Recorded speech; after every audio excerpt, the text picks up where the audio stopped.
తెలంగాణలో కాంగ్రెస్ ప్రభుత్వం మహిళల కోసం ప్రత్యేకంగా మహాలక్ష్మి పథకంలో భాగంగా టీఎస్ఆర్టీసీ బస్సులో ఫ్రీ జర్నీ సౌకర్యం కల్పిస్తున్న సంగతి తెలిసిందే. ఈ పథకం డిసెంబర్ 9వ తేదీ నుంచి అమల్లోకి రాగా మహిళలు, బాలికలు, ట్రాన్స్జెండర్లకు తెలంగాణ వ్యాప్తంగా ఎక్కడి నుంచి ఎక్కడికైనా ఫ్రీగా ప్రయాణించే అవకాశం కల్పించింది కాంగ్రెస్ ప్రభుత్వం.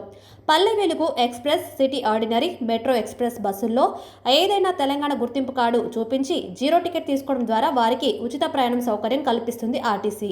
అయితే ఈ పథకం అమల్లోకి వచ్చిన నాటి నుంచి ఎన్నడూ లేని విధంగా బస్సుల రద్దీ కూడా అధికంగా పెరిగింది. గతంలో బస్సులో ప్రయాణించే మహిళల సంఖ్య రోజుకు 12 నుంచి 14 లక్షలు ఉండగా ఇప్పుడు వారి సంఖ్య 30 లక్షలు దాటుతున్నట్లు ఆర్టీసీ అధికారులు వెల్లడించిన గణాంకాలు స్పష్టం చేస్తున్నాయి. ఇక బస్సులో పురుషులకు కేటాయించిన సీట్లలోనూ మహిళా ప్రయాణికులు కూర్చుంటున్నారు. ఈ క్రమంలో పురుషులు తమకు కేటాయించిన సీట్లలో నుంచి మహిళలను లెమ్మని చెప్పలేక గంటల తరబడి నిల్చొని ప్రయాణాలు చేయలేక ఇబ్బందులు పడుతున్నారు.